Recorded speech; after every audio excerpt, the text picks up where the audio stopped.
At this time, I will call this City Commission meeting for November 24th, 2020 to order.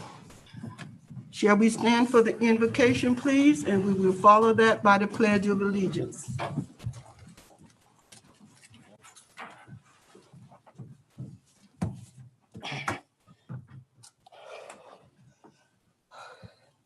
Dear Lord, once more and again, we thank you for allowing us to assemble here tonight as the City Commission for the City of High Springs.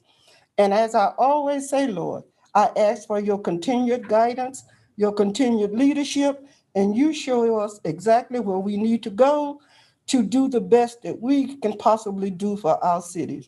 We know that you know exactly what we need, how we need it, why we need it, and how to get it. And Lord, we are counting on you to lead us to that very spot. Show us what we need to do. Give us the wisdom that we need. And these things we ask in the name of your Son, Jesus. Amen. Amen. I pledge allegiance to the flag of the United States of America and to the republic for which it stands, one nation, under God, indivisible, with liberty and justice for all. Thank you. Okay, thanks. Oh, I get a ride too.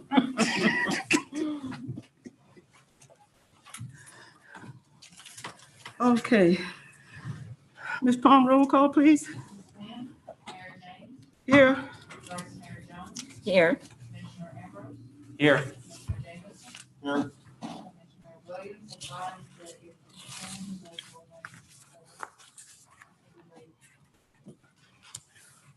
Okay, I'm going to ask for an approval of the agenda, but I also need to tell you that there will be the addition of item number 4 and number 5 under new business.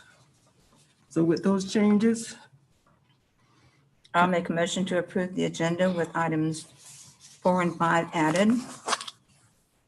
Second. thank you.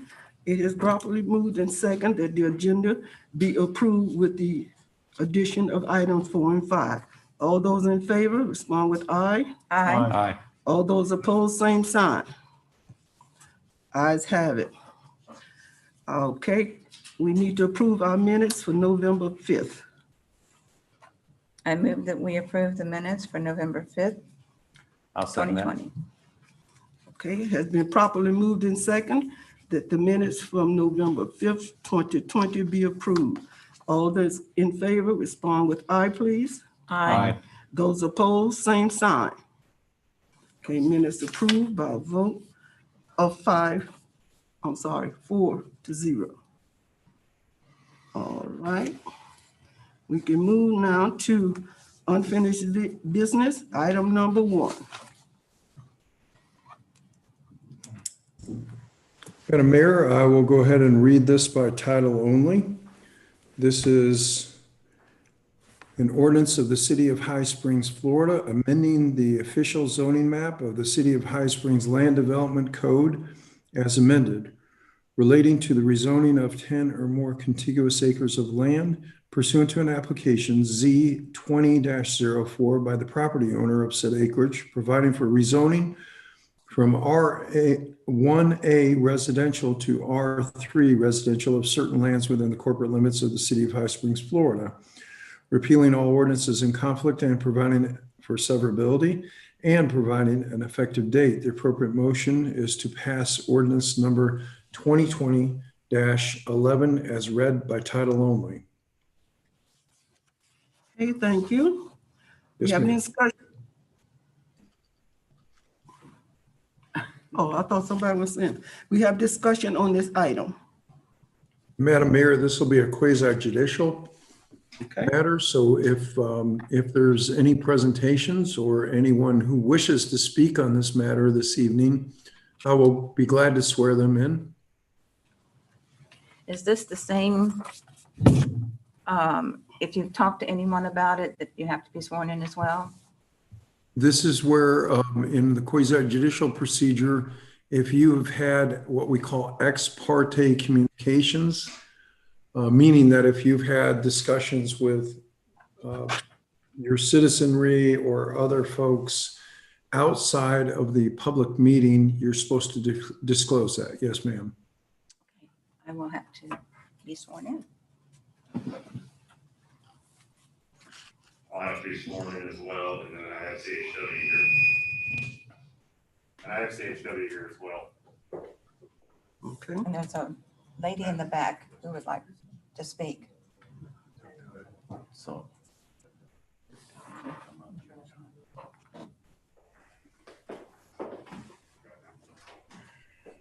What? You went to get his paper. I think they do it when each person comes up individually.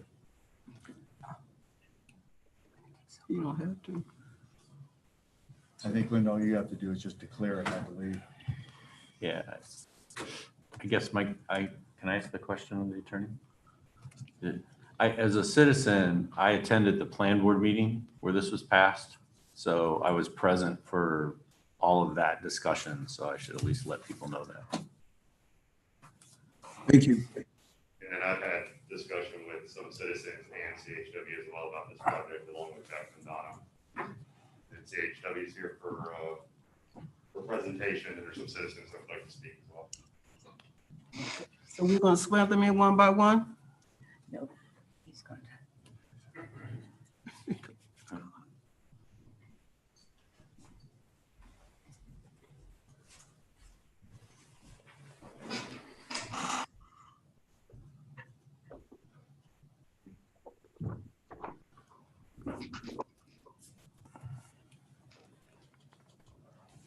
Scott, how do you want to do the swearing in when they come up to speak? Swear them in individually? Yes, each person that comes up, I would like to swear in as individually. Okay. First one's here at the podium. If you would, raise your right hand, please, and state your full name. Brian Thompson. Brian, do you swear or affirm to tell the whole truth and nothing but the truth, sir? I do. Thank you, Madam Mayor. Brian has been duly sworn. Okay, thank you. You may go ahead. Good evening, Madam Chair, Commissioners. My name is Ryan Thompson, and I work with CHW. We're the agent for the applicant. I appreciate the opportunity to be here again before you this evening. Last public hearing, we heard a number of concerns that we hope to address this evening. We'll review the subdivision process. I think that would be extremely helpful for all of us and its requirements for approval, as well as a conceptual layout of the site. I think we all want to kind of see, how the site could be developed in the future. Do I have a presentation?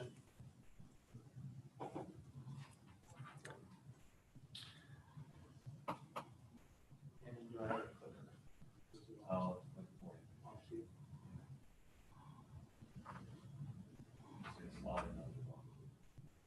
Slide, please. The request is a rezoning from R1A to R3. The purpose of the rezoning is for a smaller lot size. With the R3, we are only, or R1A, we're only allowed a 15,000 square foot lot size.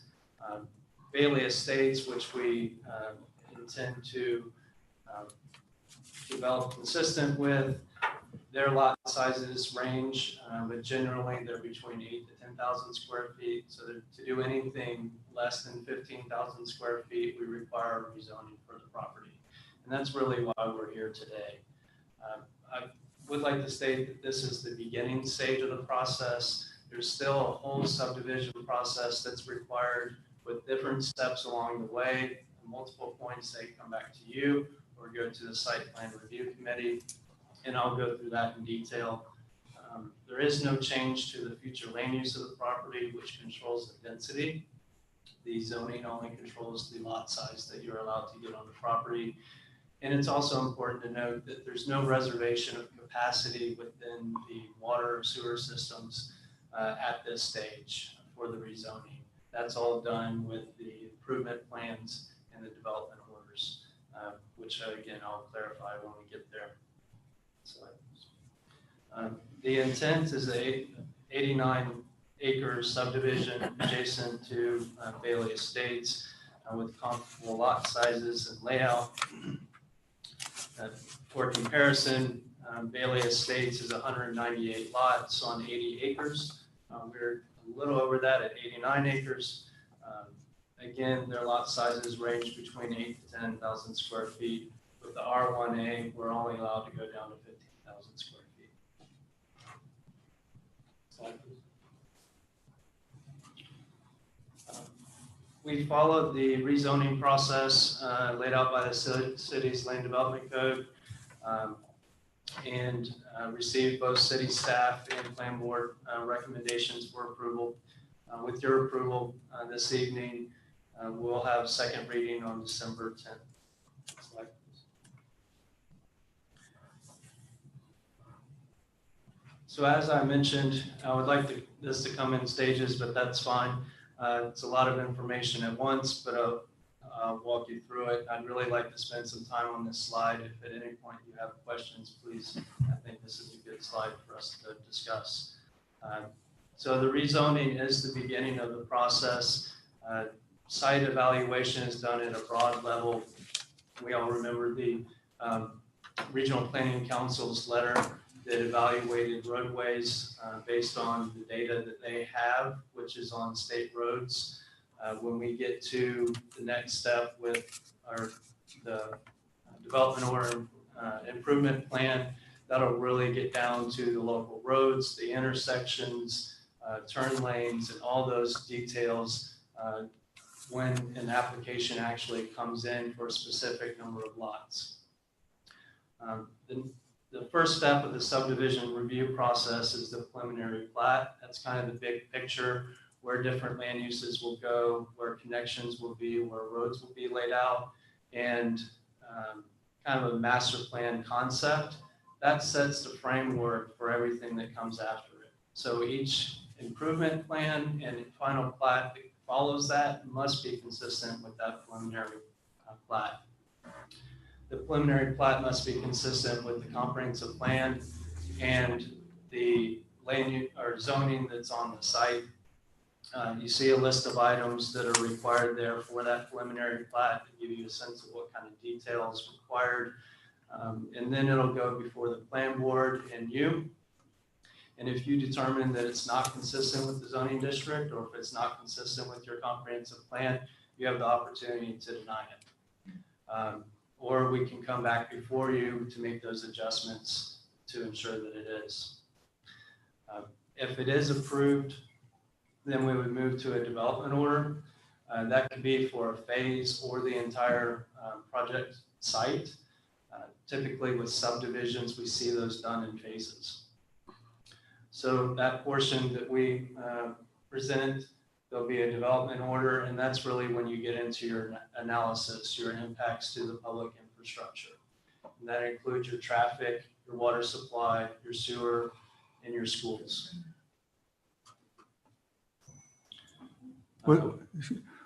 Yes, sir. What's the time frame to get to there? Are you going to tell us what the time frame is on this? I mean, I'd like to know, like, if you do this one here, what is the time frame that you would hit this? I can't see it. It's on the deal. Sorry, so The improvement plan. Preliminary plat's typically about 3 to 4 months. And, I think Mr. Gillingham is certainly experienced in this field. And then the development order would be initiated at the improvement plan stage to kind of guide what modifications to the roadways, for instance, or the sewer system or whatnot would be required in the improvement plan. But then it wouldn't be approved until the final plat. The improvement plan, that's your engineering and your construction documents. Those are typically 6 to 8 months. And then your final plat, that's very quick. That's a professional land surveyor with a very technical document that reflects the lots and the road layouts that would be recorded as the plat for that subdivision, or that portion of the subdivision. So that's, I believe, probably a a 1 month process, two full weeks. All right. So I was just going to go into describe the improvement plans, but again, those are the construction or engineering drawings. Those have the deep road profiles where all the specific connections to the water and sewer are going to be, the access to the site and those details of the subdivision. And then if there's not, it's the burden of the applicant to prove that there's capacity within the system. So at that point, if there's no capacity for water or sewer, it does not get approved. You have to have capacity at the time. We could come up, or the developer could provide those modifications to the system that would increase the capacity to allow it to be approved.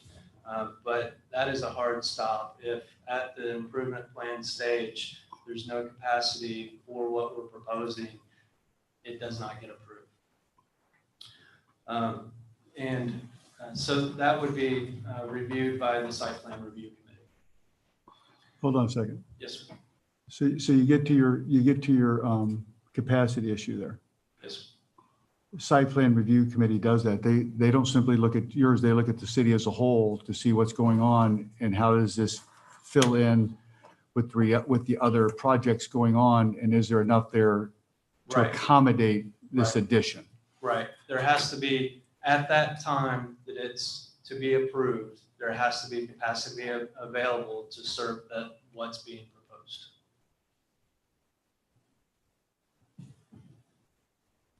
Okay. And then the final plat is the final stage, and that would either come back before you or the site plan review committee, and that's up to your discretion. Slide, please. Are there any further questions? Thank you. Wants to say something. Certainly. Bruce Gillingham, Fire Chief. So the site plan review committee is composed of myself as Fire Chief, Public Works Director, Building Official, Police Chief, and the City Manager. And what we do is we look at roadway infrastructure, how it ties in. We look at lot layouts, make sure it's conforming use. We look at buffering. We look at landscaping. We look to make sure we have capacity in water and sewer.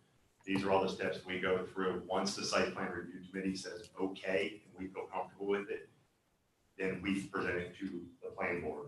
At that point, the planning board basically does everything we did and continues the process. And then once, whether the advisory board with the planning board approves it or denies it, then it still comes to the commission for further discussion. And if we decide or we look at it, currently we've had some issues with capacity and sewer system. When this project got to us, currently where we stand, it would die right then. We have discussed it with CHW. We have discussed it with other applicants at this point in time. They're aware of the issues we're having within the sewer system and the capacity issues. And we've come up with some ideas. We've discussed some CDDs. The attorneys are getting involved in one right now and looking at some community development districts where they're prepaying for sewer capacity, things along those lines. There's a lot of different ways to go about doing this, but we're looking outside the box as staff at this time to look at our sewer issues. So we've been very upfront with the applicants as they're applying for this. With this being rezoning, it is the very beginning stages of anything. You also have water involved, There will be water involved, yes, as well. and there's a capacity issue on water too. We're better off in water than we are in sewer. Agreed. But I'm just saying it's still there depending on what you do. And the further out you get, you want to make sure you got water pressure for fire and everything the Right. further out you get. Correct. And what we currently have in Bailey with this subdivision going in, water would be an issue. We've been monitoring that. We've discussed with Tim Norman. So water is not as big of a concern with this project. This was some of the other ones which we've addressed, which will be coming forward sooner or later than sooner. And while we're doing this process right now, the sewer capacity is the biggest concern. Right. Agreed. Okay.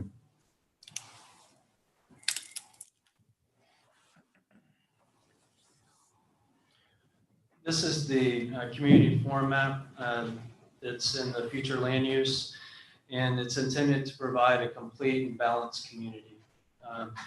This is, the site is located in a primary growth area where the city desires to focus future growth. the future land use on the site is consistent with the primary growth area and supports the desired development on the site. And the proposed zoning is consistent with the future land use. Slide, please. This is a location map of the site. Again, it is within the primary growth area on 190th Avenue with access to US 441 via 202nd and 230th Streets and access to public water and sewer. It is adjacent to Bailey Estates to the west, a single-family subdivision with comparable lot size and density to what's desired on the site. Slide, please. This is illustrating the roadways adjacent to the site in Bailey Estates.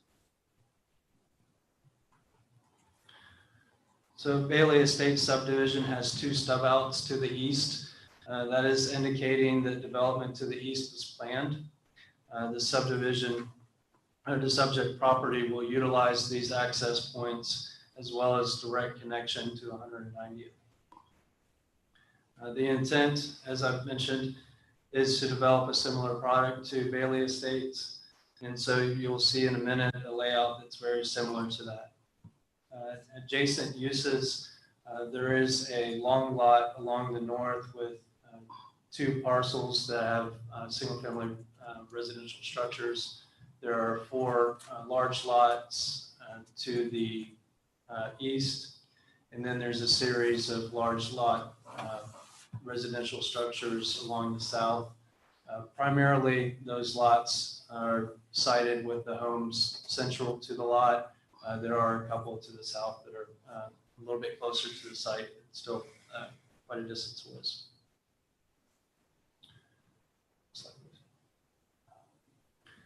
This is the future land use map. The subject property has residential suburban future land use. The maximum density is 4 units per acre, and approval of the rezoning will not change the future land use. It's already adopted and it's already in place, and that is what guides the density on the project site. And as you can see from this map, there is a transition from the commercial, that's the brown on the left side of the map, to the green and very light yellow that are more rural or low density residential. And this fits right in the middle. Next slide, please. The current zoning on the site is R1A. It allows for a single-family residential with a minimum lot size of 15,000 square feet if served by public water and sewer. And the proposed zoning is R3, allows for single-family residential as well, served by public water and sewer. A multifamily is not permitted on the subject property. At last hearing, we did discuss mobile homes, which are allowed in R3, and they're also allowed in R1A as a special use, I believe. But it could be approved in that zoning district as well. I want to follow up with that. Although the mobile homes is not an intent on this subject property, it's a single-family product similar to Bailey Estates.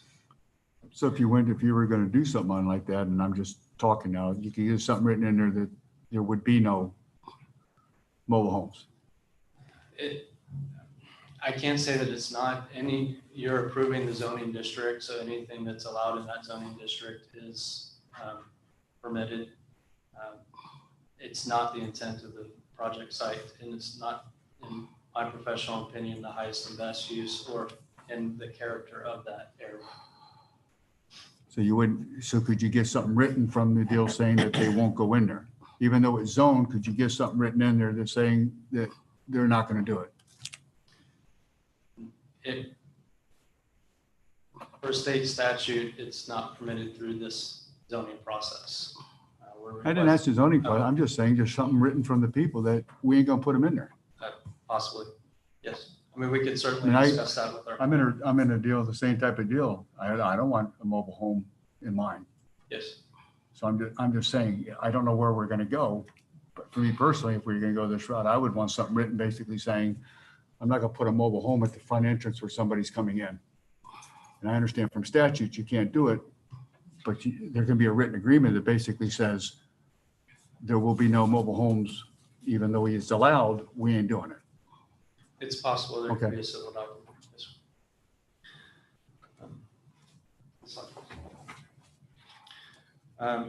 A note about the residential suburban future land use. Again, it's already in place.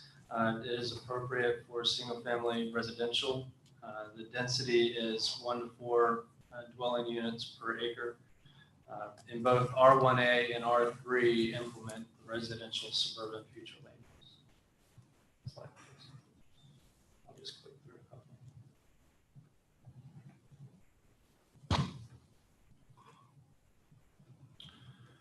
couple. The rezoning is consistent with the comprehensive plan. It's located where the city desires to focus growth, and that is the primary growth area. And then adjacent to public water and sewer, again, there's no capacity that's being approved with this rezoning process.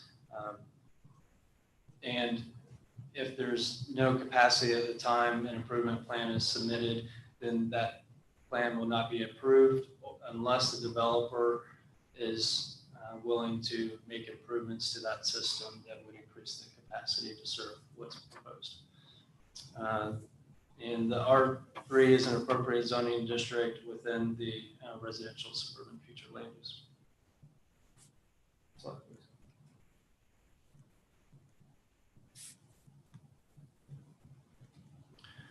This is a conceptual layout of the site that demonstrates how the site may develop. It's based on the best information that we have today.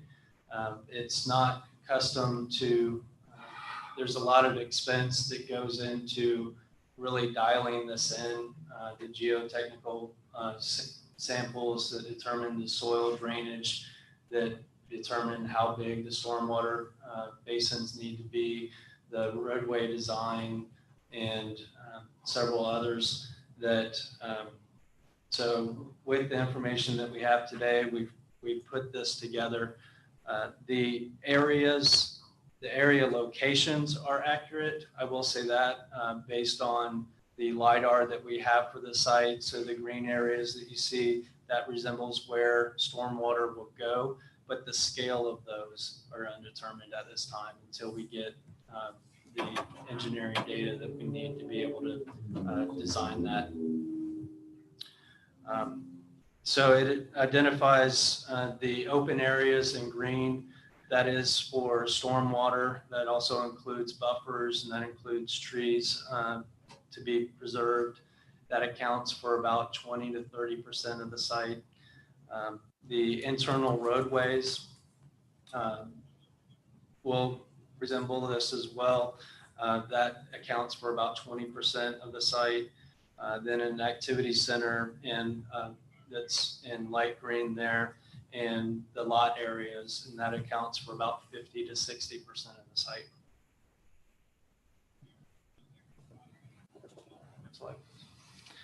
So this, Go ahead. okay.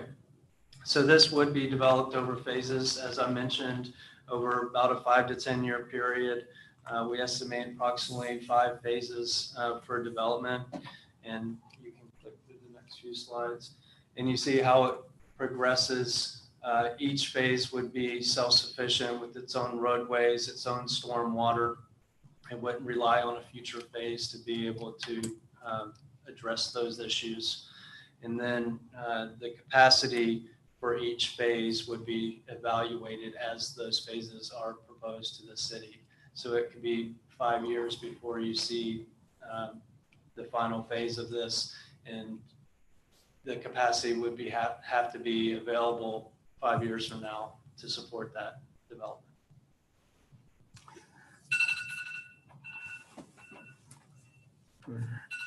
Yes, Madam Mayor.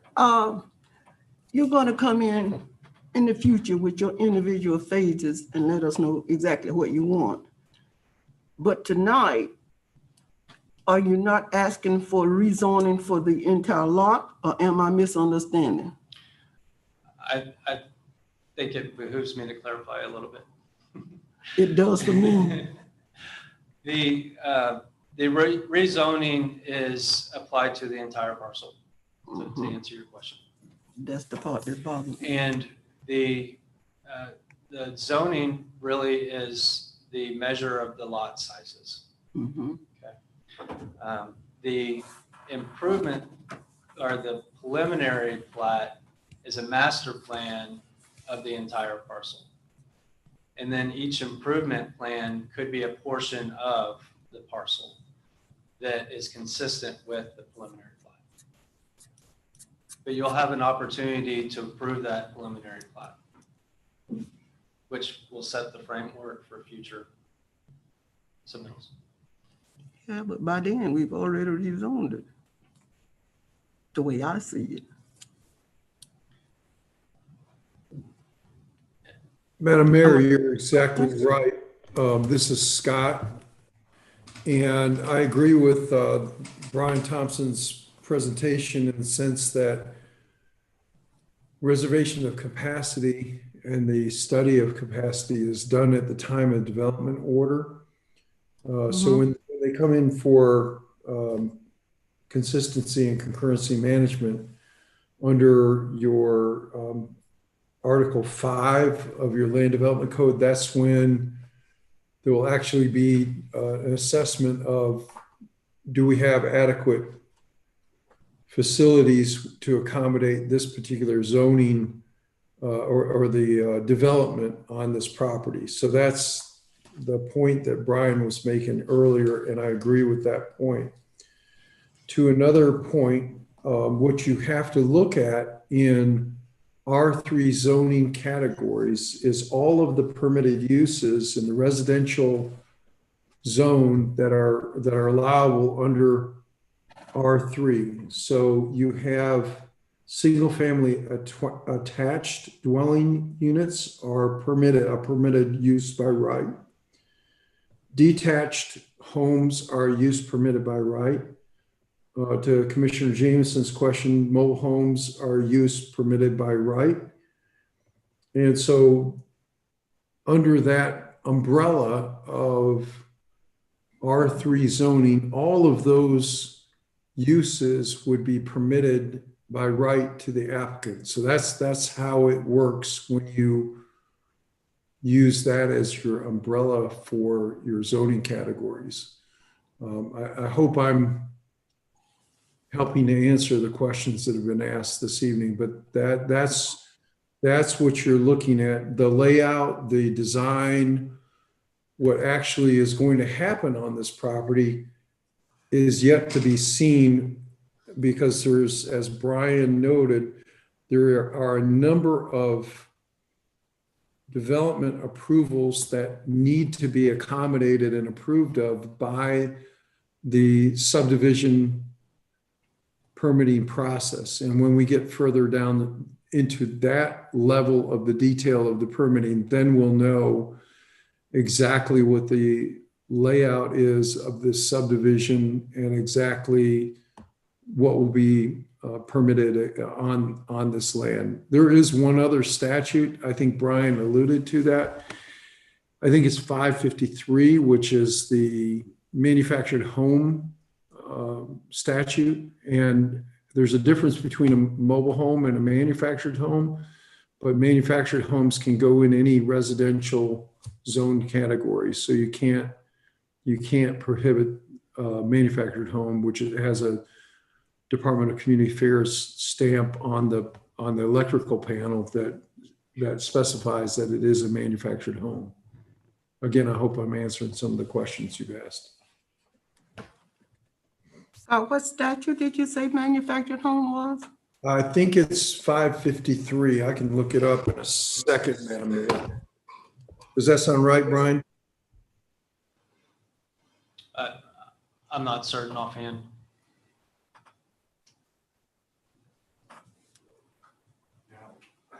Now, I will caution, this is one area in the comp plan that we're working on right now with the rewrite. Because by statutory requirements for the building code, it's got to be Class A mobile home. If you look under mobile home, it shows R3 being a permitted use. You go farther down into our comp plan, it states that it's a special exemption and has to be approved by the commission for a mobile home to go in over there. So there's some clarity being worked out in the current comp plan with Kinley Moore as they're rewriting it. So that'll be coming back as one of the areas being fixed.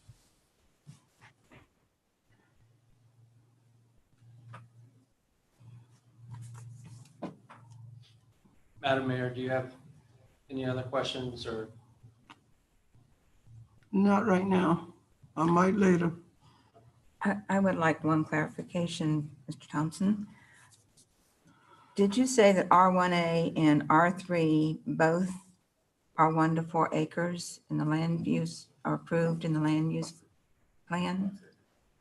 It's my understanding the land use is what determines the density on a property, and the range in the residential suburban future land use is 1 to 4 dwelling units per acre. For both zonings, R1A and R3? I believe that's correct. I believe that every jurisdiction's a little different. My understanding is that the density is determined by the future land use. So my question is then, why are you asking for R3 if they both have the same density? The density is, I'm not going to say it's immaterial. It's the lot size that is specified in the zoning district that is material. To get the R3 only permits a lot size as small as 15,000 square feet. That's 1.5 times the size of a lot in Bailey Estates. So to get a smaller lot size that's closer to what Bailey Estates has requires us to rezone the property. From R1A to R3 at that point. So they're not, the R1A could be at 1 to 4, but just a smaller lot size? The R3 is a smaller lot size. The R1A is 15,000 square feet. With 1 to 4 ratio? Yes, the density is. I see what you're saying. Okay, thank you.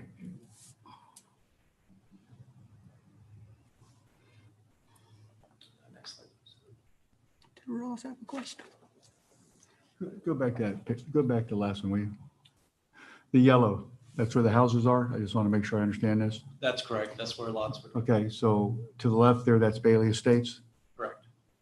So the people who are living on the far right part of Bailey Estates, are they going to look outside and see houses?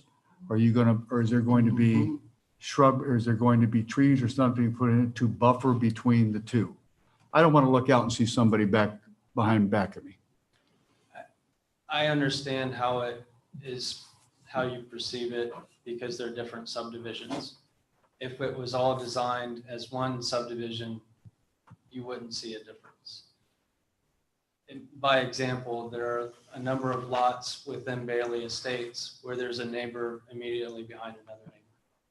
I got you, Brian, and I'm not doing whatever. I'm just asking the question, is there anything going to be in there? Because this isn't the same. Is there, and I'm just asking on the deal, is there anything that's going to be in there that would basically separate the two to where there would be something in there? I understand if it was done as one big subdivision, it wouldn't be, but this isn't one big subdivision, it's two separate ones. Sure. And I'm not aware that the city of High Springs has a requirement for a buffer between residential, single-family detached and residential, single-family detached. Okay. So let me ask you a question. Let me go to the procedure thing. Help me out here. Because we did this on a 27, and we had the storage unit go in there, and you had a residential area. But in order to put that there had to be 50 feet or 100 feet Yeah. where they left it to where the trees were still grown to block it. So when I looked out my house, I didn't see the storage unit. Sure. Completely different uses. Can we do that? I- What if I we, can't commit that with the rezoning application. If the code doesn't require it, it's very different looking at a residential house next to a storage unit versus a residential house next to their neighbor, I got you. another residential. But if you get into the plats or so forth, the commission, we could require that. We could sit there and tell you within the plat deal that we wanted to have a buffer, correct? It could be explored in the plat at that point, yes. Now, when Bailey was done, there's stuff put into the east coming into this property. There was a second property that was approved way back in the day that was under something else that doesn't exist anymore. That's why that was there. And it would have been a continuation of the project. But to answer your question, the short answer, yes, we could go in and say, okay, we need to put a buffer in, but the buffer could be a fence. It could be trees if we want to, much like we have, and Ashton Ridge would be a good example. We have a buffer between Ashton Ridge and the subdivision behind it. And we took care of that site plan review as we were working with the developers coming into it. Like the clump of trees that's on the east side of the road there, we moved it to the west side. Something along those lines, we could come up with creative ideas with the developer as we're going through the process, and the commission would have a chance to look at that. All I'm trying to get to is when we did this on the story and so forth, in order for them to go in there and do it, it wasn't an option. Right, and that was a commercial versus residential. I understand. Residential versus residential. Does this not apply? No, we could go in, and when we're talking in the development phase, I can't talk for what CHW and what the developers want to do, but we could go in and say, yes, we got to put some sort of buffer in there. I'm just asking questions going forward on the deal to make sure, because I mean, I'm thinking if I live there and I live in River Run, and between us and the other subdivision, there's probably 40 feet of trees between ours and whatever the other one. And it's not out of character for us. We've had Okay. discussions with developers, and we've been successful in working that. Okay, that's fine. I'm not demanding, I'm just asking the question. Thank you, Brian. Yeah, and I think to help clarify, because I think it just clicked. So in the land development code, there's a table and it's a matrix. And so on top, you have the existing uses of land, and on your rows are your proposed, and there's a certain width and type of buffer that's required, and those are called compatibility buffers. Okay, and so depending on what's being proposed compared to what's existing, there could be a range of width or type of landscape material, whatever, that is required by your land development code. There's not in this situation. So you're saying we can't do it? I'm just saying it's not required. It's not required, but we could require it. You could, yes. That's, I'm just trying, we could require it because we did in the other one, it wasn't in there. And we said, if you want to do this, you're going to have to put this stuff in. That's all I'm trying to say. Okay, thank you.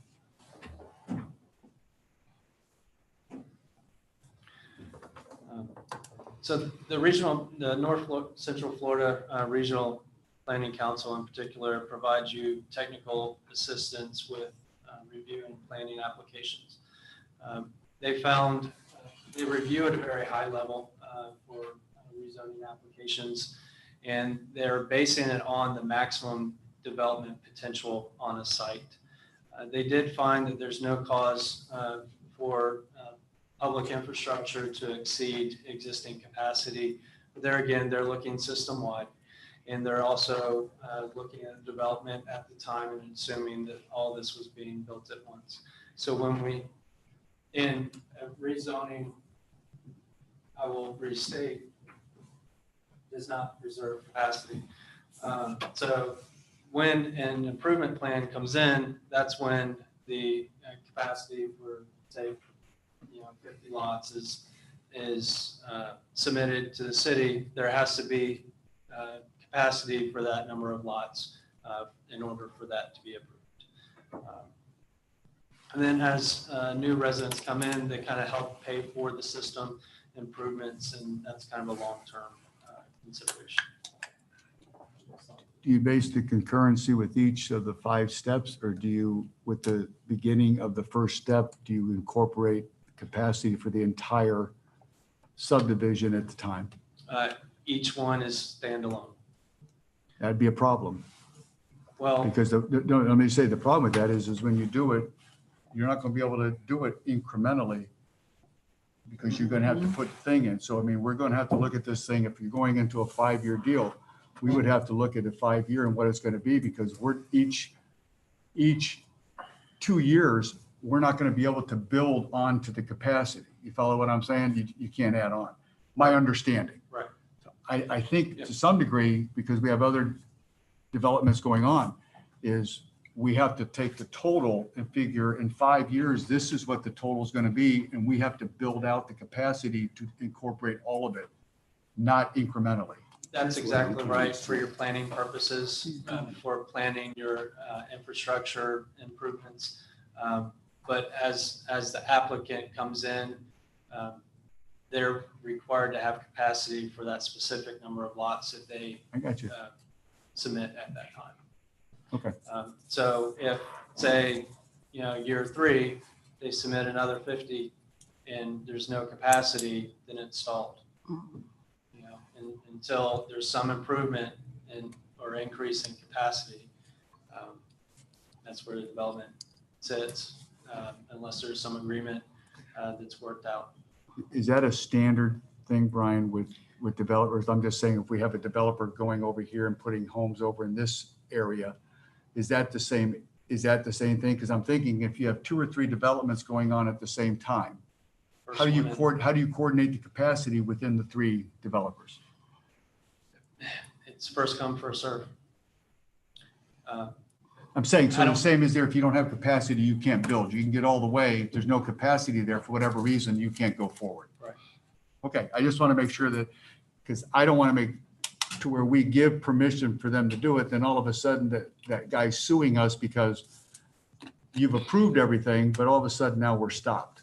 Well, they would demonstrate that there's capacity for Right. what they're proposing. You would issue them a development order, and that's Okay. good for a certain period. And that's when the capacity is Okay. reserved. Okay, thank you. Yes, sir. I think that's the same question that I was trying to get through. Mhm. So this is from the staff report. So both the staff and the plan board have recommended approval. We'd be grateful for your approval this evening as well. The site is consistent with the future land use. We feel it's an appropriate location for this type of development within the city of High Springs. Again, this is the beginning of the process. No capacity is being reserved at this point. And if capacity is not available when we get to the point of submitting an application for the improvement plans, then it doesn't get approved. So that's my summary for my presentation. I'll conclude. If you have any more questions, I'll be happy to answer them. I think I badgered you enough. You did a good job.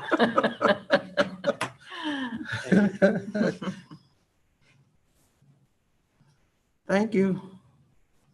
Do we have any other comments? Oh, look who's on board. There he is. All right, we have any citizen comment?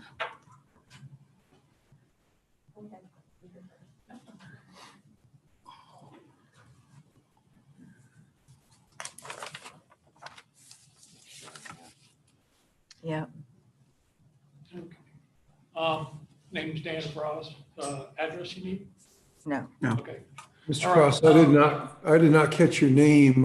So if you could repeat your name and raise your right hand. Okay. My name is Dan Frost, F-R-O-S-T. Mr. Crofts, do you swear or affirm to tell the whole truth and nothing but the truth, sir? Yes, sir. Thank you. You've been duly sworn. Okay. Listening to all of these this information and stuff, I see that the main issue of this ordinance 2020-11 is responsibility. That issue follows you, mayor and council, every day that you sit behind this desk. And you serve on the High Springs City Commission. The responsibility is to make official decisions that best reflects the desires and needs of the people who elected you. It is to make responsible decisions because, well, you're the ones on whom the responsibility lies. And to make the decisions that will impact High Springs today and in the future. Most of you either attended the October 6, 2020 water sewer workshop, either via Zoom or have read the minutes to that meeting.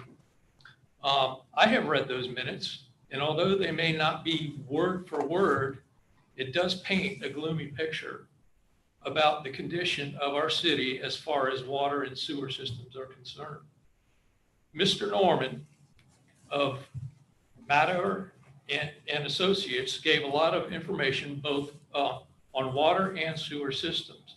He gave information on capacities, life expectancies, and made recommendations that could be taken or need to be taken. He stated in those minutes that the 2 current wells High Springs has are 43 years old. And he also stated that with these type of wells, the life expectancy is 40 to 50 years. We are there right now. These wells are running currently at 88% capacity now, and the current growth rate, this is him talking, the current growth rate with no additions, no increase in density other than what is already there, we will pass capacity in 3 years. He also stated that the sewer system will be at capacity late next year. That's next year.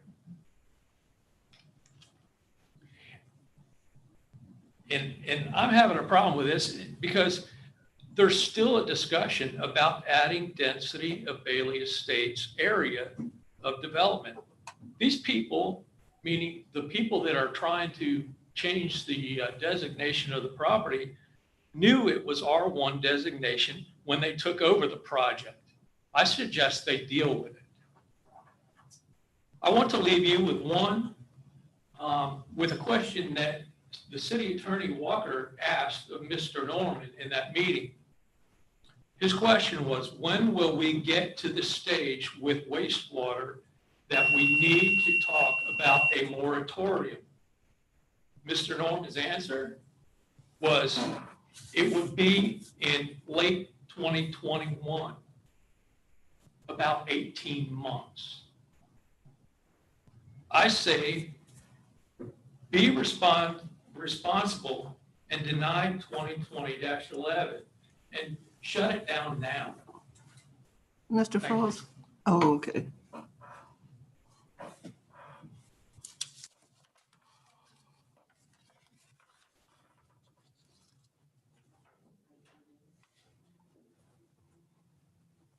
My name is Pamela Landis.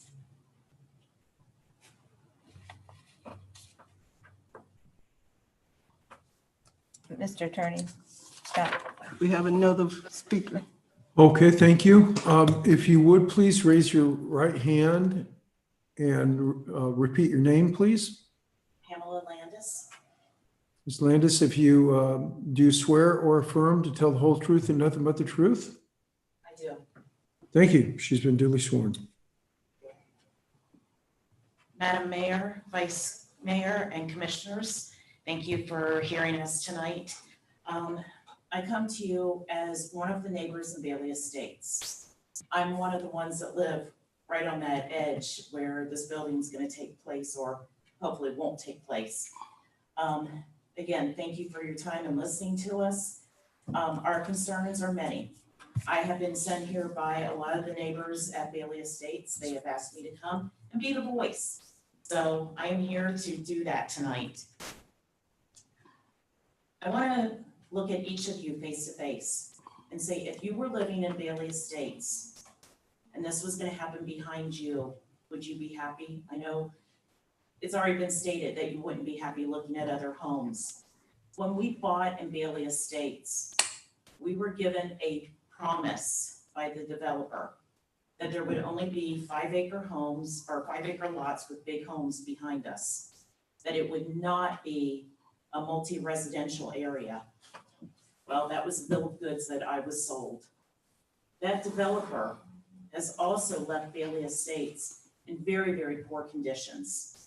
If you drive through Bailey Estates today, you will see the old Bailey Estates and the new Bailey Estates. There's no trees. I'm not sure exactly what they're doing with our drainage system, because there is no drainage system being put in. There are many areas that our developer has been addressed by our HOA to take care of, and he has not. This is only going to continue if we allow him to develop multiple homes. I think we're gonna have the same issues. Again, going back to what everybody has been talking about, our water and our wastewater. We don't have the capacity for that many homes to be built. We don't want to be paying taxes for people that are going to be moving in to be using our wastewater, our water, and our water in Bailey Estates is terrible. It is terrible. I have to clean my drains or the spouts every week because of this black soot that's in there. Are we just gonna keep adding to more problems? Come live with us in Bailey Estates so you can see what we're dealing with. Then we have the roads. The roads, 190th, 220th, and 230th. There are more potholes. There are more issues on either side of the road where it's just starting to crumble and collapse. And our city can't take care of it. How are they gonna take care of it when we're adding 300+ cars on those roads every single day? It's just not gonna be able to handle it. That's your time. Oh, that's my time? Okay, well, I appreciate it. I hope that you all can please decide that this is not a great choice for High Springs or for the neighborhoods that back up to this area. We just can't handle that much more traffic and issues. Our schools are overcrowded. What are we gonna do with our roads? Are we gonna add sidewalks? Are we gonna add crosswalks? You know, we're just adding a lot of other options or other issues to the city if we allow this much building to go on. Okay. Thank you. Thank you.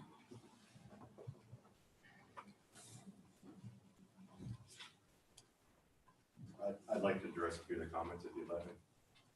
First off, water capacity right now, we are permitted to flow 1.5 million gallons a day. We're only flowing 600,000 gallons a day.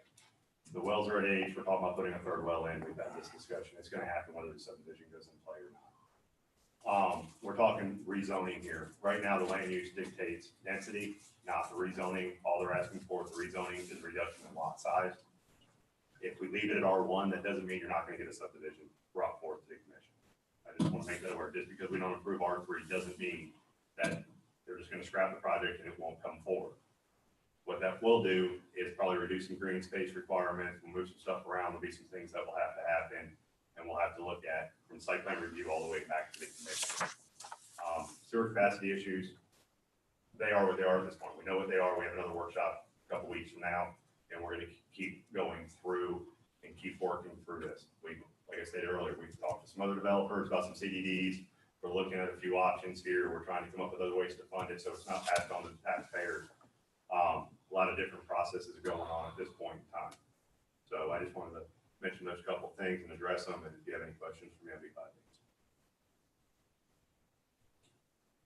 to answer. Not right now. I know there's a letter that Jenny needs to read. Madam Mayor, this is from Tim and Anne Marie Bolliger.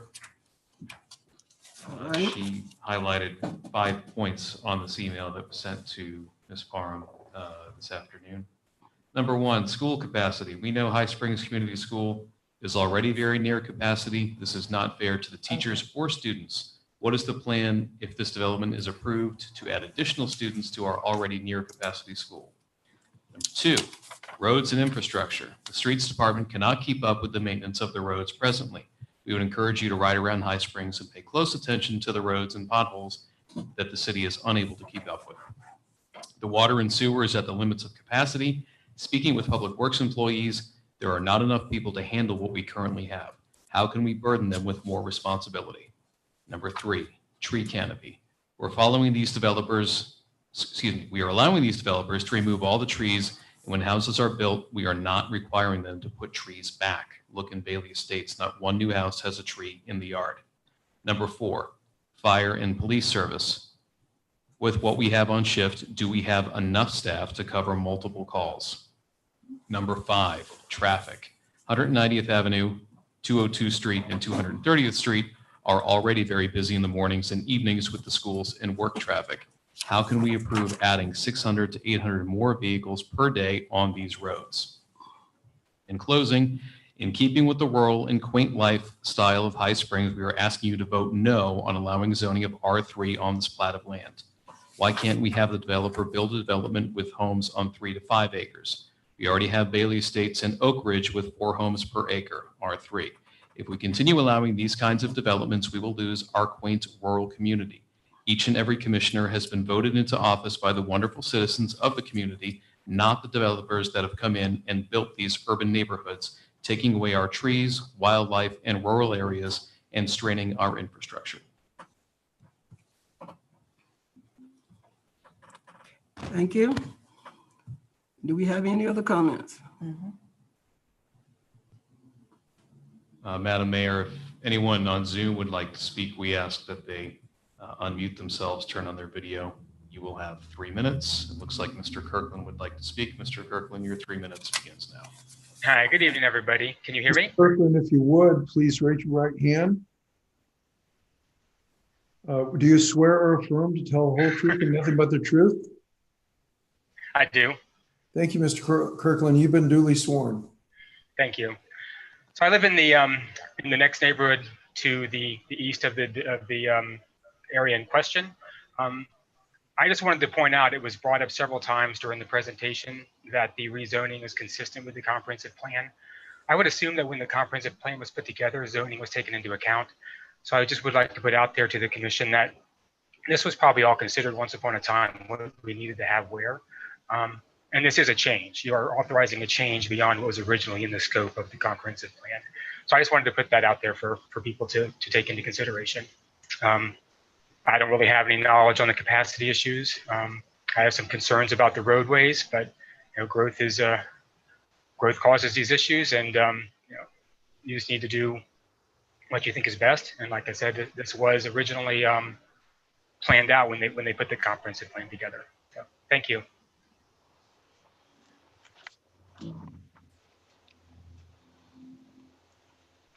Is there anyone else? If there's anyone else on Zoom that would like to speak, please unmute yourself and turn on your video to speak to the commission.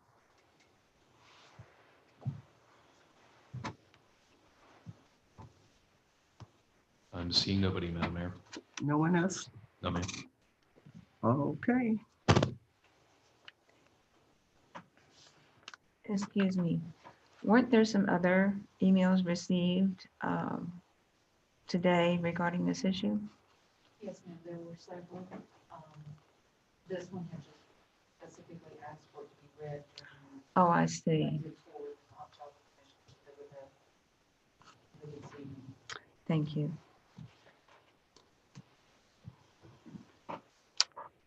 Okay, what's the pleasure of the commission?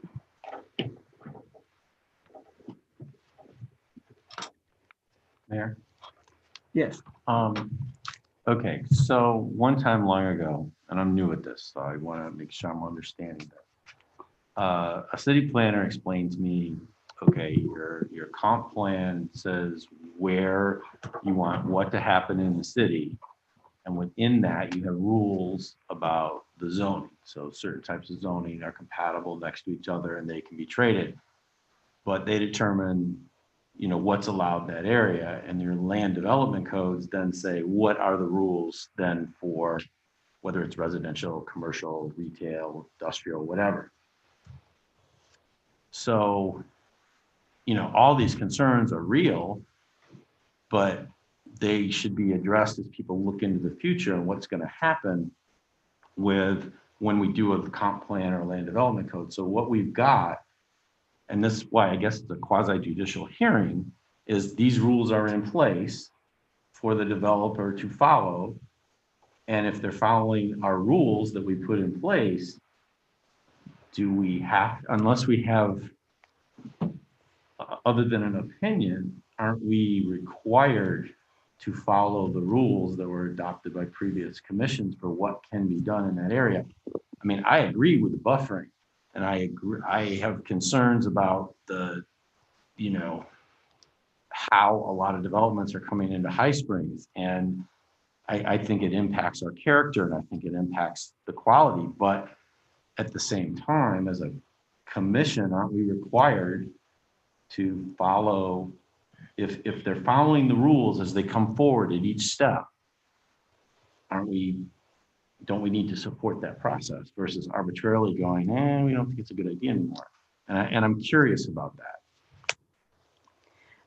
Madam Mayor, Yes. this was my concern at the last meeting, is that I was told, or I understood, I should say, that if this passes right now, we won't have any choice in the future. As long as they follow our rules and regulations in the land development and comprehensive plan, we're really just I don't know what you call it, but we won't have the ability to approve or disapprove anything. It'll just be they will go on with what they want to do as long as they, and I understand that there's an LDC in play and a comprehensive in play that are there for reasons. But it just and it hit me when I was having a conversation, actually with the city manager at that point when we were discussing it. And I thought, well, really, they don't need us. We have the land, the LDC and the comprehensive plan. So they don't really need us to approve anything. It's there. So that's my concern. We're going to approve this, but we really don't have to, because I understood that if they meet all the requirements, they can go forward anyway. And if we do approve it, then it's just going to be a matter of time before they go through all of their requirements. Anyway, we really won't have anything, in my opinion, to approve. That, I guess, is my concern.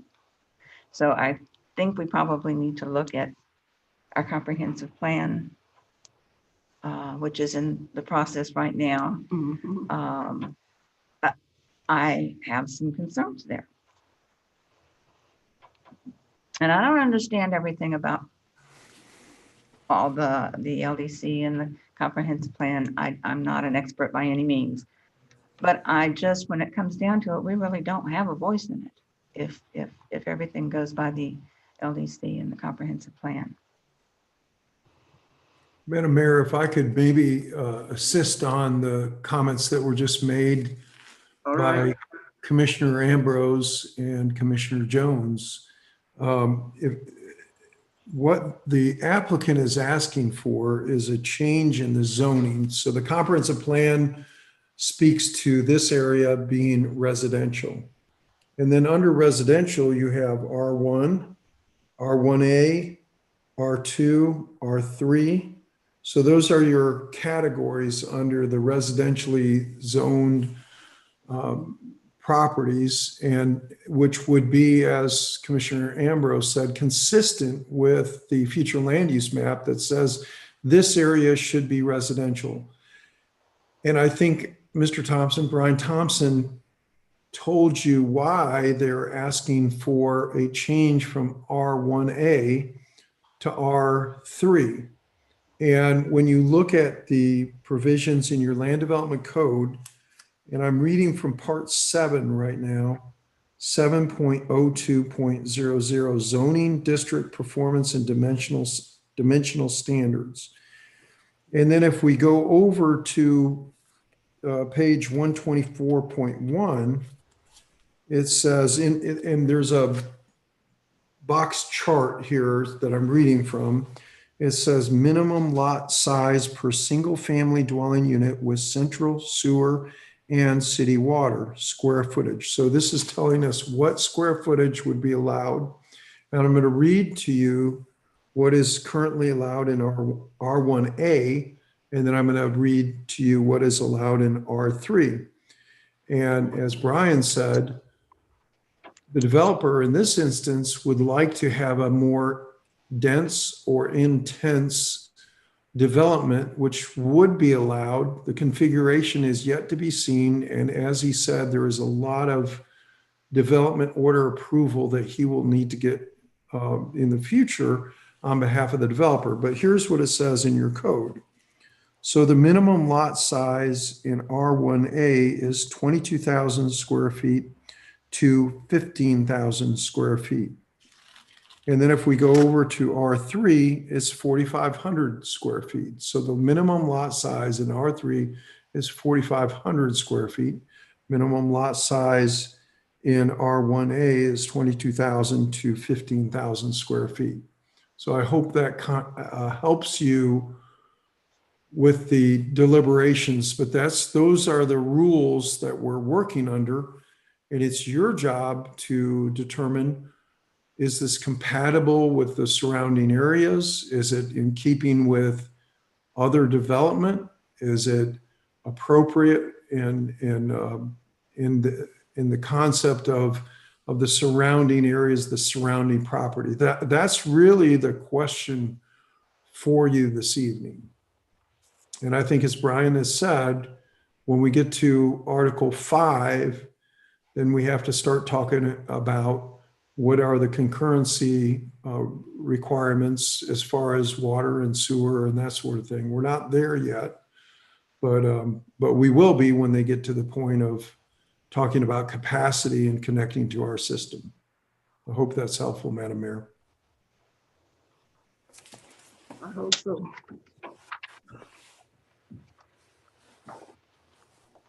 Commissioners, any other comments? Well, if you go forward, just clarify, tell me if I'm wrong now. The gentleman in the email that he wrote, I wrote down, so school capacity, road maintenance, water, sewer, tree canopy, fire, police, and traffic. Of those school capacity, water, sewer, fire, police, and traffic, those studies have yet to be done. And those are part of the process. They're yet to be done. Any one of those could alter the process. I'm going to talk to tree canopy as far as the deal where I talked about putting in the buffer, and I'm going to sort of put that in there.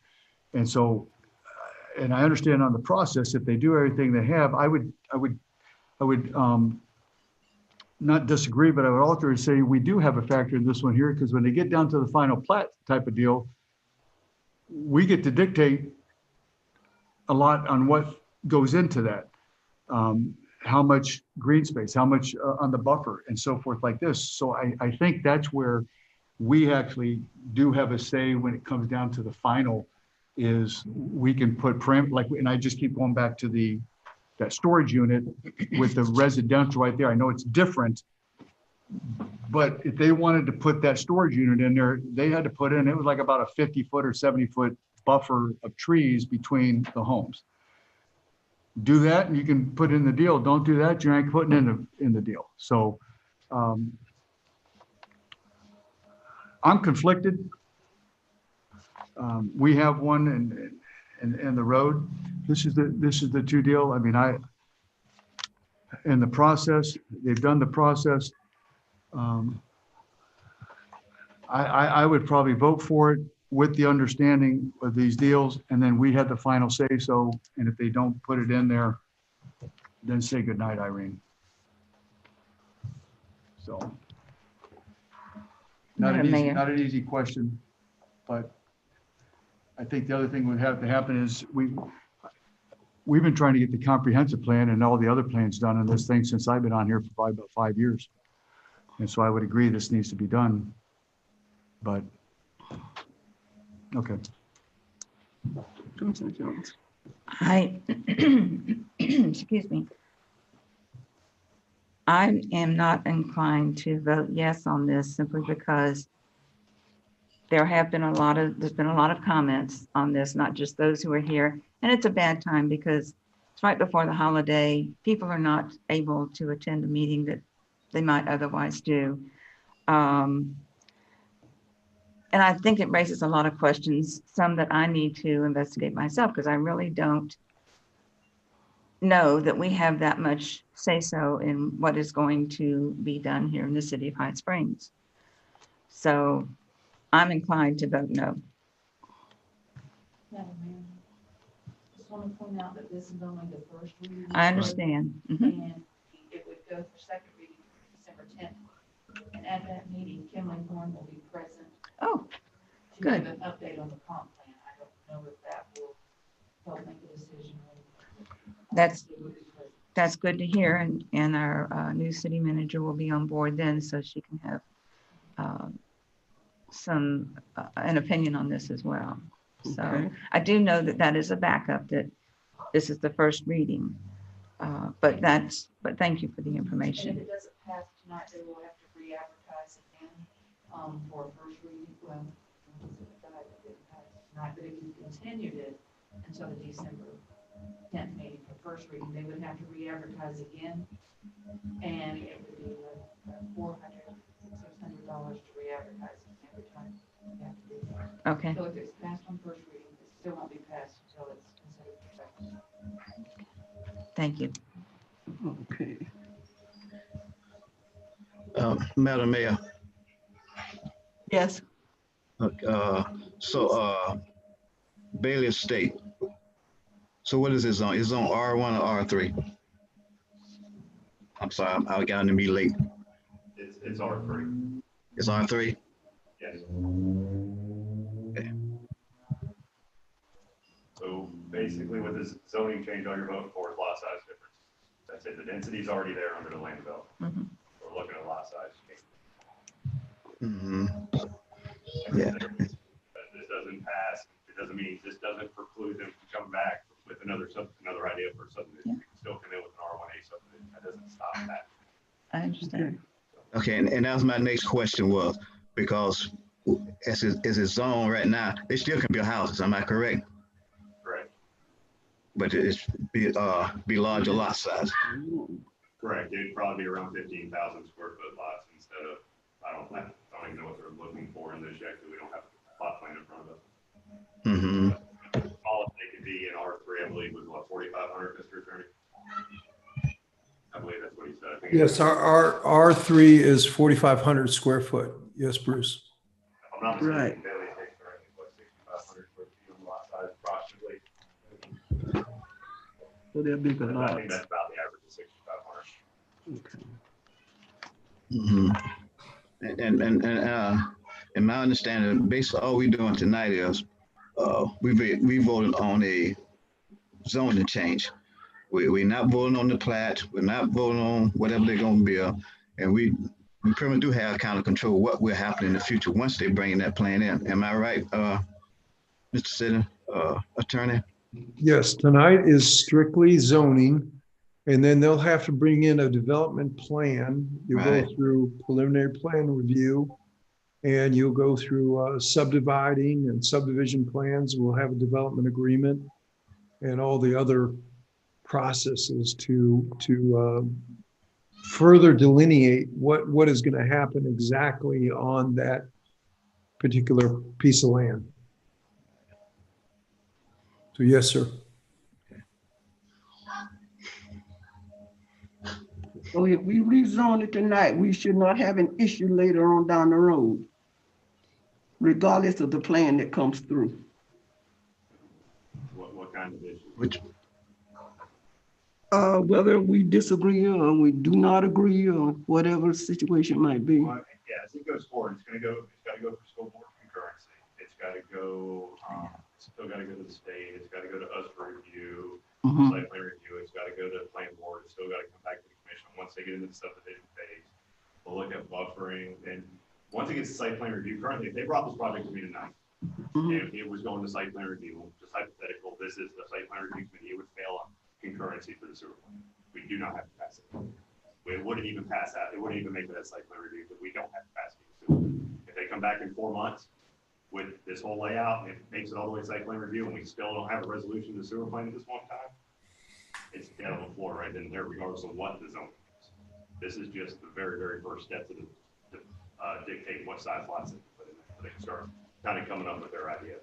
And whether they do it in one phase, they do it in 3 phases like Oak Ridge, they're rezoning the whole piece. And they come to us with just one small piece of it, say, hey, we're breaking it up into 3 phases. We want to do 50 homes and we want to go ahead and however they want to handle the sewer side of that, we would look at it at that point in time. I don't think 50 homes would make it at this point in time through the engineers.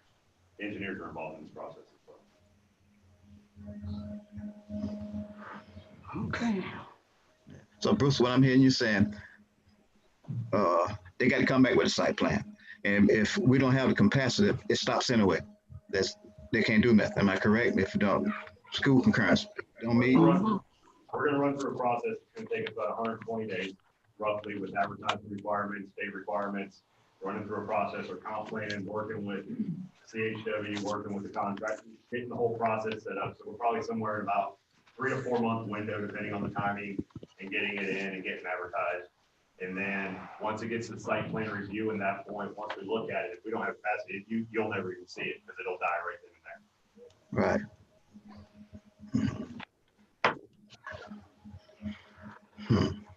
And once we start talking about capacity with them, then you start getting creative and you look at CDDs, you start looking at a lot of different ways to go about this, prepaying capacity.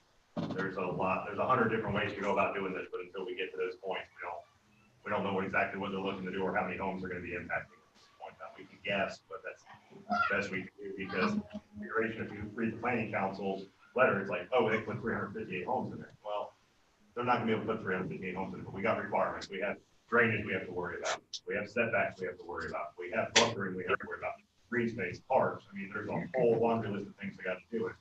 Roadways, it'll never hit that huge mark that the planning council put in there. If I guessed, I'm not even going to guess. I couldn't give you a number of what it would be at this point. But it's not going to be 358, I can tell you that. It's not going to be what? It won't be the 358 when the planning council said in their letter. It'd be reduced because there's so many other parts of the project that have to go into play. Mm-hmm. Okay. Well, I think the one thing to keep in mind on this one here is, and we've done this before, you regardless, and I'm not doing, you pass this, it doesn't mean if we put this so we go to second reading, doesn't mean we approve anything. We're just basically moving it to the next step. We can still research it. We can still talk. Nothing's done.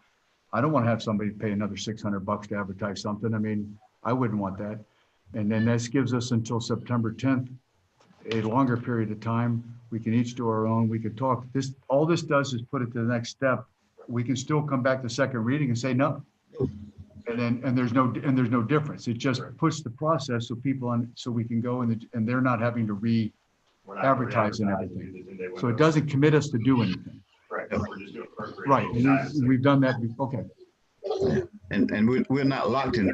Legal ramifications here. No. Yeah. Okay. It don't lock us into anything at this point. Okay. No. Because you still have second reading. To second reading. Scott, I got a question for you. So you told me Baylor Estates is R3. And the point I'm trying to get to is we have to take that in consideration because it will be incompatible with Baylor Estate. Am I correct? You're correct. You should look at the surrounding land uses and zoning. Yes. That is in relation to this property. So yes, you should look at the west, south, east, and north adjacent properties and look at what they are and see if it is compatible. Yes, sir. That's exactly one of the criterias. Yes, I thought so. Okay. Just drop like a commercial stuff to say, hey, we want to do commercial right here. That would be spot zoning. You can't do that. So it's got to be conforming use to the surrounding properties. Right. All right. Are we satisfied, commissioners? I'll make a motion that we pass ordinance 2020-11 first reading so we can further review it, further do it, and then our next meeting will be the one that actually matters, if that makes sense. So I'll make a motion to pass it. Do I hear a second? I'll second it. All right. It's been properly moved in second. Ms. Palm? Mayor James? Yes. Vice Mayor Jones? No. Commissioner Ambrose? Yes. Commissioner Jameson? Yes. Commissioner Williams? Commissioner I Williams? cannot hear you, Jenny. Yes. Okay, it has been approved by a vote of 4-1. In first reading, I want to make sure. and we In got- first reading. In first reading, so people don't think Right, it's, we've on first approved the reading. subdivision. We just approved it. And this does not lock our hands. No, sir. We don't lock our hands to what we can do in the future. This gets us to the next step. Yes. Okay. All right, thank you for that. Let's go to item number 2, ordinance number 2020-13. You too, Ryan. Madam Mayor, I'll read this by title only. This is ordinance 2020-13, an ordinance amending the adopted 2019-2020 fiscal year budget of the city of High Springs, providing for an effective date, and the appropriate motion is to pass ordinance 2020-13 as read by title only. Ms. Jenny? You all have received the revised budget, and there is a cover sheet of the changes and the pages of the cover sheet. Basically, what the changes are is the CARES money grants that we received from the federal government.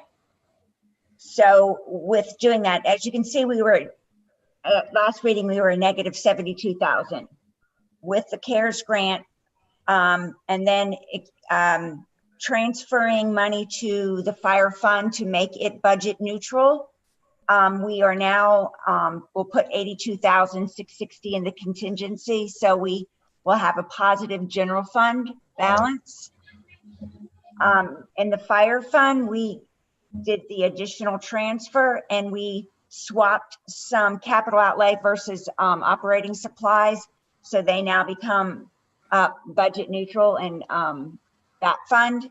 In the water fund, most of the change is in the depreciation with the additions for both water and sewer that we've been doing.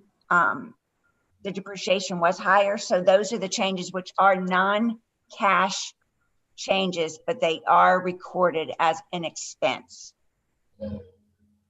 Does anybody have any questions? What's the sewer fund? Did you say the sewer fund? The sewer fund is just depreciation of the additional that we've done with the changing out from adding people to the sewer coming off of septic tanks. So that large project finished last fiscal year. And so the depreciation basically is what that is. And again, it is non-cash, but it is an expense.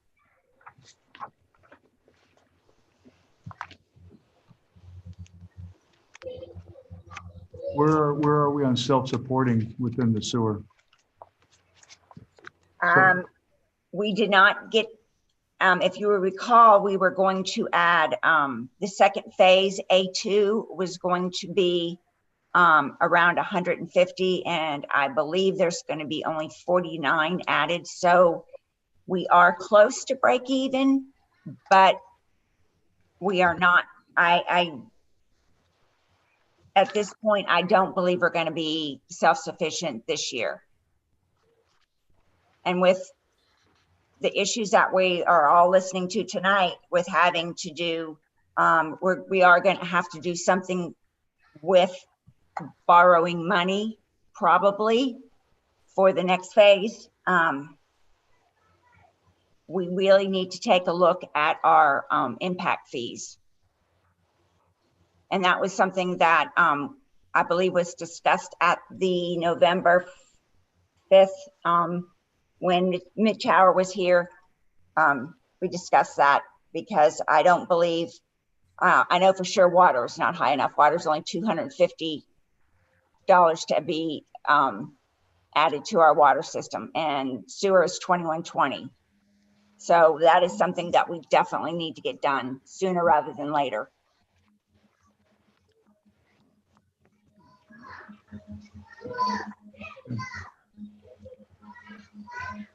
Any commissioners' comments? No, I have no comments. All right, citizen comments? I'm good. Nobody? All I'll right, make a motion that we approve ordinance 2020-13 as read. is there a second? I'll second it. All right, it has been properly moved and second on ordinance 2020-13, Ms. Palmer? Commissioner Jones, Yes. Commissioner Ambrose, Yes. Commissioner Jameson, Yes. Commissioner Williams, Yes. Mayor James. Yes. All right, motion carries 5-0. All right, let's go to item number 3, ordinance 2020-14. Madam Mayor, this is an ordinance of the City of High Springs authorizing the use of public funds for purposes of litigating and advertising to educate and inform the electorate of Alachua County's proposed charter referendum, asserting the appropriate legislative findings as to the expenditure of public funds and the benefits accruing to the city therefrom, asserting that such expenditures will serve a proper public purpose, repealing all ordinances in conflict, and establishing an effective date. The appropriate motion is to pass ordinance number 2020-14 as read by title only.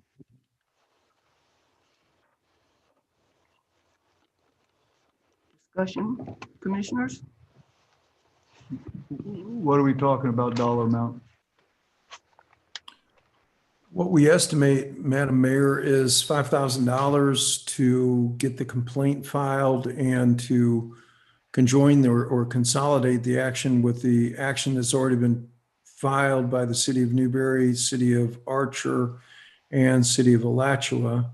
Just as an update, we had filed the action on behalf of Newberry and Archer some time ago. The argument on summary judgment was scheduled for next week. However, now that was switched to December 16th. But as a further complication, we've had a judicial change from Judge Keim to Judge Brazington. And we understand now that Judge Brazington does not have time on December 16th to hear the matter. So it probably will be sometime in the beginning part of 2021 when we'll have this hearing is what our anticipation is. And so that basically is where we're at, just as an update for everybody.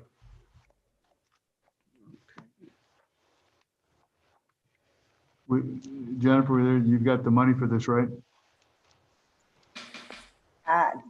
Yes, sir. With the funding of some of the additional funding that we are receiving that was not budgeted, we should have the 5,000 to do it, be able to do this. It is, Mr. Walker? Is there any chance that this 5,000 comes back a month from now and it's 15,000? Are we obligating ourselves to an unknown dollar amount? What will happen is if we get beyond the $5,000, I will come back to you and tell you where we're at, what's happening, and do we elect to go forward. So what I anticipate is that City of Alachua's attorney will argue his part of the case. I'll argue our part of the case, which will encompass High Springs, Newberry, and Archer. And each of those communities are also contributing to this amount. So there's a certain cost sharing that's going on between the cities. And so my anticipation is for all the cities, if we're exceeding those amounts, I will come back to you and say, hey, here's what's going on. Here's what we anticipate is our further expense if we're going to get there. On the summary judgment side of it, if the court rules in our favor, as far as the summary judgment, the case is over at the trial court level. Now, would the county appeal? Would the Charter Review Commission appeal? I don't know what they would do, but I would certainly talk to you and say, okay, you want to participate in the appeal or not go forward with it at that point in time. That's if we're successful at summary judgment. If the court rules in favor of the county, same thing. Do you wish to appeal on behalf of the city of High Springs? The other possibility is she could deny summary judgment on behalf of the city of High Springs and deny summary judgment on behalf of the county and call it up for a trial. So those are really the options for the court. And as you can tell, there's a myriad of options that the judge has before her. My anticipation is the judge is going to rule on summary judgment because it's such a confined issue. Is this appropriate? Is it not? It's really legal argument. There's really, the facts are not at issue.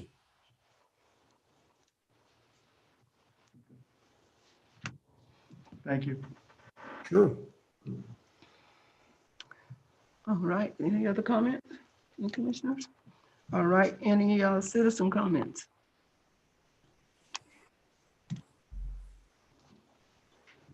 Mayor, if there's anyone on Zoom that would like to speak, we ask that they please unmute themselves now and turn on their camera to speak to the commission.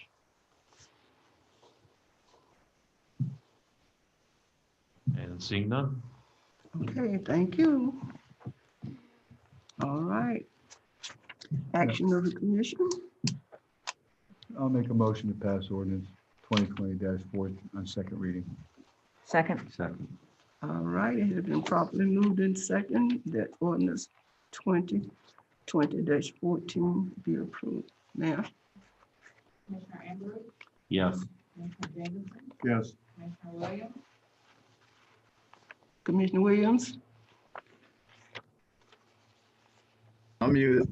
Yes. Mayor Denine, yes. Vice Mayor Jones, Yes. Okay, motion carries 5-0. Okay, item number 4. Consider resolution 2020-P. Madam Mayor, I'll go ahead and read this resolution. This is a resolution of the City Commission of the City of High Springs adopting the City of High Springs Fire Department's Standard Operating Procedure 100.12 regarding the administrative vacation selection, providing for conflicts, providing for severability, and providing an effective date. The appropriate motion is to pass Resolution 2020-P as read by title only. Mr. Walker, Madam Mayor, can I ask a question? Yes, you can. Mr. Walker, I just want to make sure I understand it. This is basically just confirming on their part something that has been in progress or in process since 2017. And so it's in the deal. So this is just coming for us to sort of solidify it, so to speak, correct? That's correct. It's been in place since 2017. And of course, you approved your audits, you've approved your budgets, and you've approved your personnel policies, which allow for standard operating procedures to be implemented by your fire chief. So this is simply ratifying that provision, which has been in place since 2017. You're exactly correct. Right, we're not changing anything. We're just ratifying what's been in place. That's correct. Yes, sir.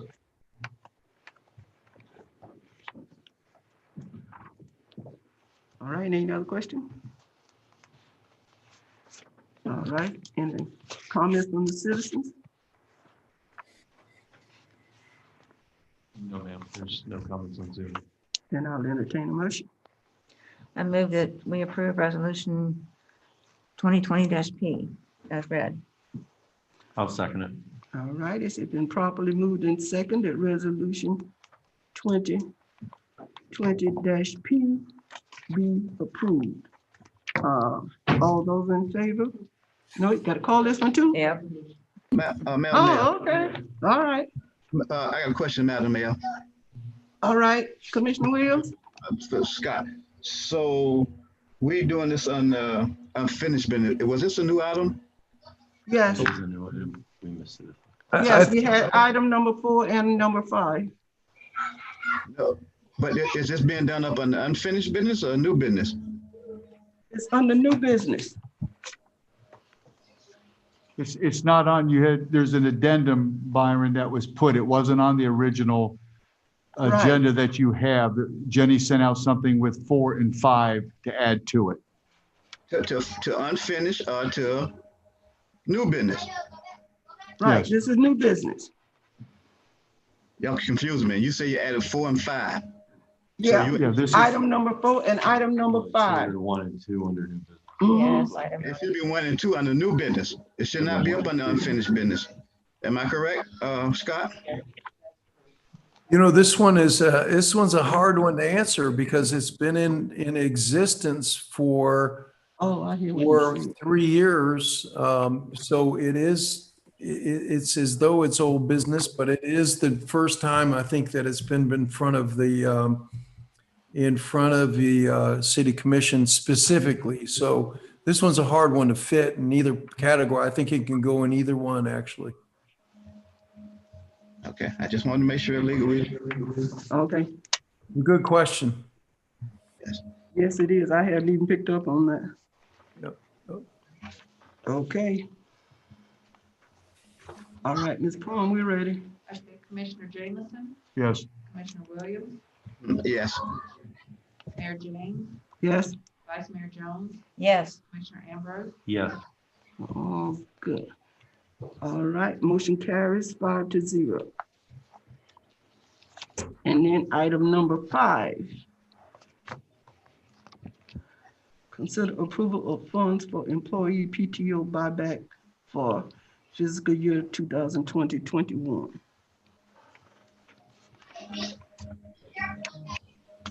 Jennifer? Jennifer?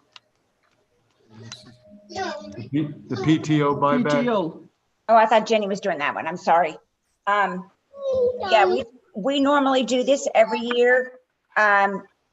We did not budget for this because we, at the time, we're not sure of funding. If you remember, we do not know an exact number, but it's usually around 20,000. There are many people that are at their, they're going to start having to use it, which then hurts because people are taking time off rather than being at work. I believe we did not, yeah, we did do it in December last year. The year before that, we did it in May. We are requesting this year that we do it in December so that people, one, can have it for Christmas, and two, our cap is December 31. So we really need people to either use it or they're going to lose it. We do have additional funding, and we feel like that this is something, since we did not get raises this year, that it is something that some of these employees will get something. Okay. Very good. Thank you. Mhm. Any other comments from the commission? No, the funding's there, correct? That's what you just said. The funding's there. Mhm. Yes, sir. All right, now we just need to vote on this one. Okay, motion, please. So, I how much- move that we approve the funds for the employee PTO buyback for fiscal year 2020 and 2021. Second. Okay, it has been properly moved and second that the employee PTO buyback for fiscal year 2020 and 2021 be approved in an approximate amount of 20,000, she said. Yes. All those in favor, sign of aye. Aye. All those opposed, same sign. Okay, motion carries 5-0. All right, citizens' requests and comments for issues not on the agenda, and please state name for the record and limit comments to 5 minutes. Anybody, Kevin? Madam Mayor will remind folks again, watching on Zoom, that like to speak, please unmute yourself, turn on your camera.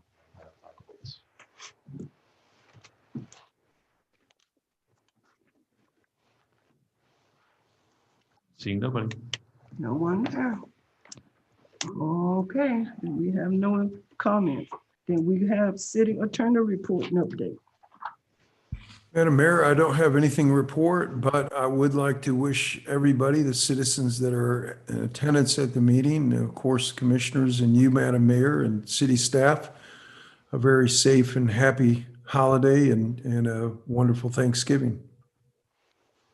Thank you. Thank you. Yes, ma'am. All right, city manager report and update.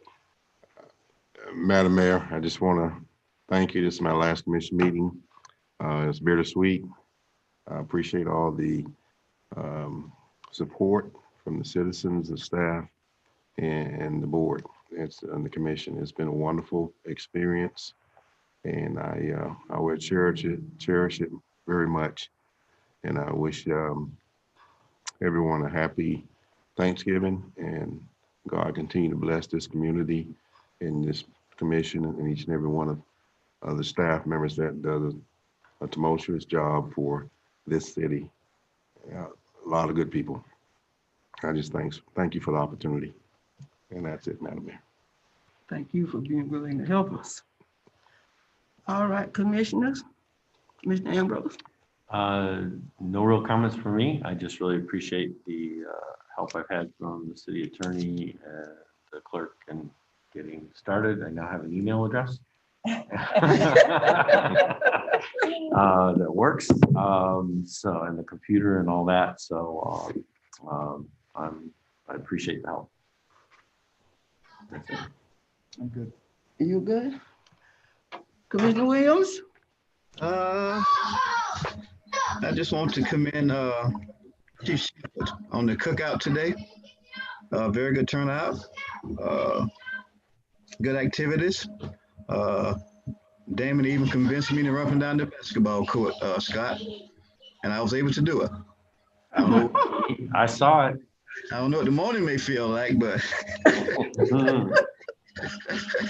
but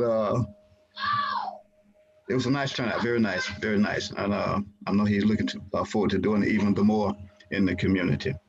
And also, I just want to wish everybody a happy Thanksgiving and be safe and don't eat too much.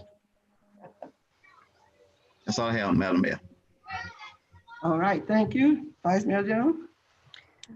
Just a brief happy Thanksgiving to everyone. And yeah, we have to be safe and we have to stay home. So eating too much is probably what we're going to be doing.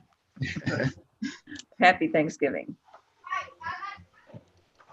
And I would like to say happy Thanksgiving to everyone as well. And just don't give that turkey too much run for his money, but enjoy. And Antoine, I owe you an apology. If you was right at my house today and I didn't come, but if I had come this afternoon, I wouldn't have made it tonight. So I just wanted you to know that. So forgive me for that. But with that, if I get a motion, I'll adjourn the meeting. So moved. All right, meeting adjourned. All right. Good night.